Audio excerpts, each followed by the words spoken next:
এক পদেই যদি বাজিমাত করতে চাও তাহলে বানিয়ে নিতে পারো আজকের এই পদটি।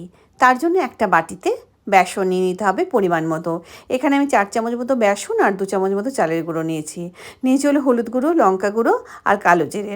সমস্ত খুব ভালো করে মিশিয়ে নিয়ে পরিমাণ মতো জল দিয়ে একটা ঠিক ব্যাটার বানিয়ে নেব। এরকম থিকনেস হবে। এবার একটা মিক্সিং জারে হলুদ সর্ষে, কালো সর্ষে, নারকেল কোড়া, কাঁচা লঙ্কা সামান্য জল দিয়ে একটা পেস্ট বানিয়ে নিলাম। এর মধ্যে নুন দিতে ভুলে গেছিলাম, পরে নুনটা দিয়ে দিলাম। এবার লাউ পাতাগুলোকে খুব ভালো করে আগে থেকে ধুয়ে রেখেছিলাম, উল্টো দিকে এই পুরটা দেব। খুব ভালো করে চারদিক মুড়ে নেব। একে একে সবগুলো গড়ে নেব।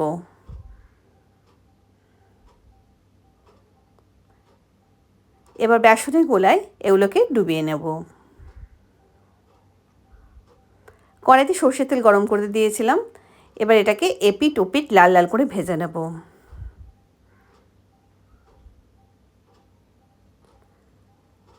তৈরি হয়ে গেল পুর ভরা লাউ পাতার বড়া।